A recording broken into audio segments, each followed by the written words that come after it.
How you doing, YouTube? This is Gunnery Sergeant 67 bringing you another YouTube video. Today's YouTube video is going to be a constantly reoccurring video that I'm going to go ahead and put out there every maybe week or two, and I'm dubbing it my take on the collapse episode, and then whatever episode it is. Of course, this episode is going to be episode 1. I do believe that specifically the United States is on the decline. Unfortunately, all great superpowers throughout history have wound up declining and lost our place as a global superpower. With that being said, it's just not the US. It's all Western countries. You look at what's going on with NATO right now. They're having a really hard time right now. Their countries, all 27 of them, are having issues with their currency losing value. The ongoing Russia-Ukraine issue. Russia has actually just recently stopped the flow of oil to European countries via Nord Stream 1. You've got all kinds of other stuff going on. But specifically here in the United States, we're also going through a issue with inflation, which I think is actually a lot worse. It's actually a lot higher. They did change the way they calculate the CPI. They have taken out the value of food and energy compared to what they used to do in the late 70s and early 80s, and it's gotten as high as 9.1%.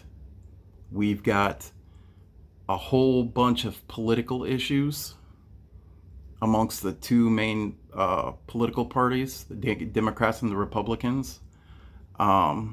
If the president's speech a couple of days ago wasn't an indicator of it, then I don't know what is. He basically sat down there and said that basically all people that voted for Donald Trump in the last election were basically fascists. He's one step away from labeling all conservative-minded people as Nazis, so it's definitely not good.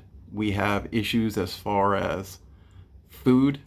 You're constantly hearing in the news how food distribution plants, farms, canning factories are constantly having issues, like planes crashing into them. They're burning up.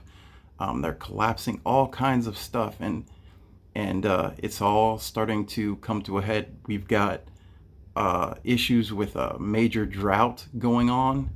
You've got the Hoover Dam that's drying up to where it's about to get to what they call dead pooling, which stops producing energy. So we've got record wildfires, and then winter's coming on. So we definitely have some challenging times coming up here in the United States. And it's all because I honestly think that we are in a collapse cycle right now with the United States. But with that being said, I've really reflected a lot on what's transpiring, and I really want to share that with you. The last 2 generations of Americans here are completely blinded to the prosperity around us here within the United States. I truly believe that. And this came to me while I was sitting in a local coffee shop located a couple blocks from my house here in North Florida. And while I was there, I was sitting down there scrolling through the news feed of one of the mainstream media's websites on my smartphone, and it had numerous articles about multiple politicians calling out Congress and the President of the United States to fix the injustices of capitalism. I put down my phone and I surveyed my surroundings and I observed people conversing with each other freely. Other individuals were typing away on their laptops.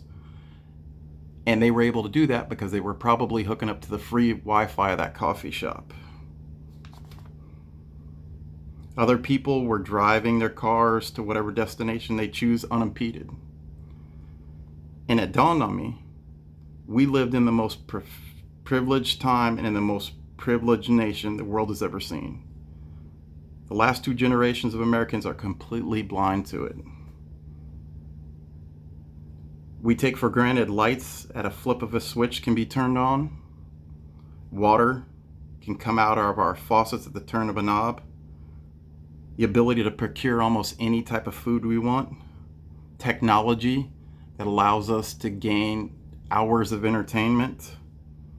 Our ability for freedom of movement to wherever we want to go at any time. Freedom of association. We can go and see and talk to whoever we want. And all these things are such normal things to partake in here in American society that we really don't give them a second thought. Here in the United States, our poverty line begins 31 times above the global average. That's astounding. 31 times above the global poverty line. With that being said, why then, with all of the overwhelming evidence around us, evidence that I can even see just sitting here at the coffee shop that's right down the road from me, do we not view this as prosperity? We literally have thousands of people a day dying to get in here into the United States. People around the world that are truly impoverished and destituted are trying to come here. Yet we have 2 generations of Americans convinced they've never seen prosperity, and as a result, we elect politicians who are dead set on taking steps to abolish capitalism within this country.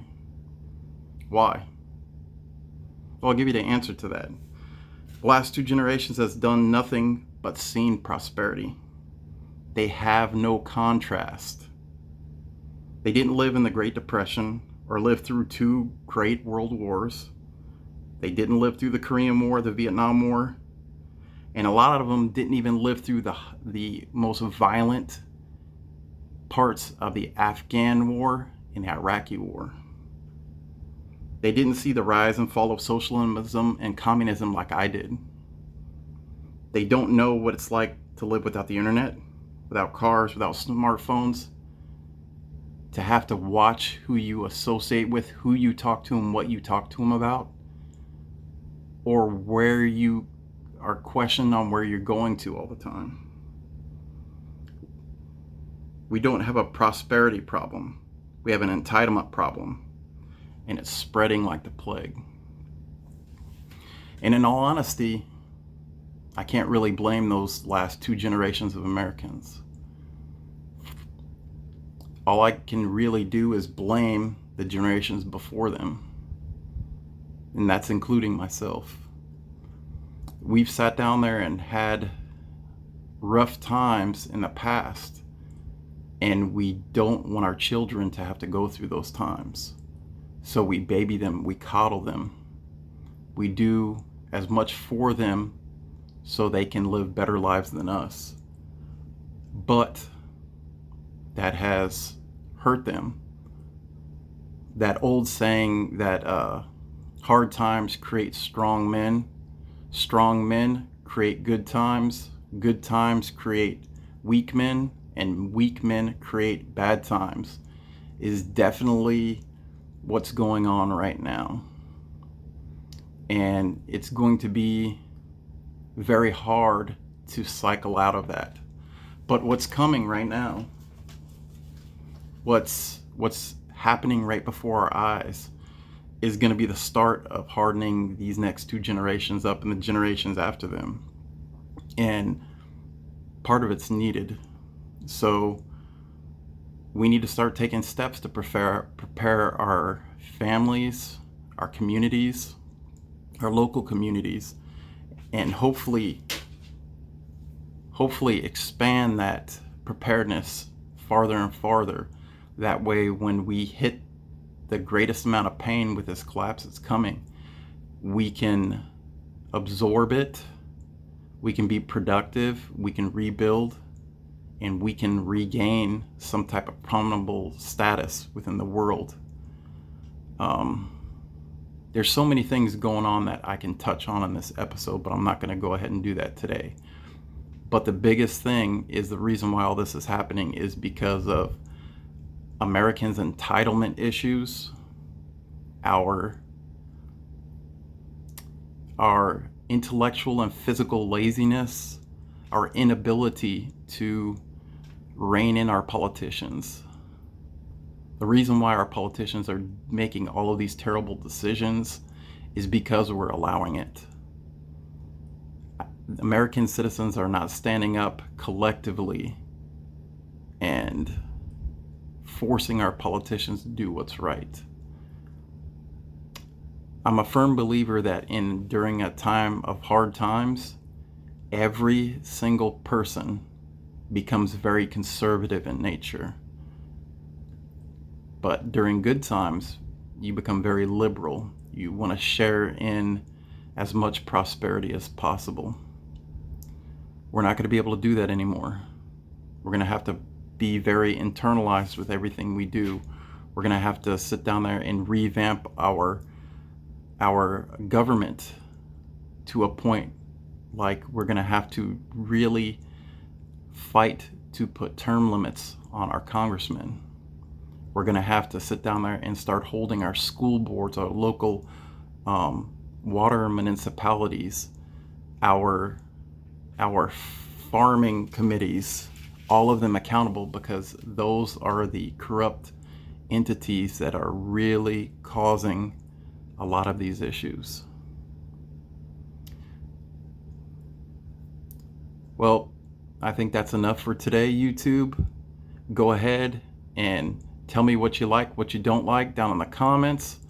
Go ahead and if you like this content, go ahead and hit the like button, subscribe, and share.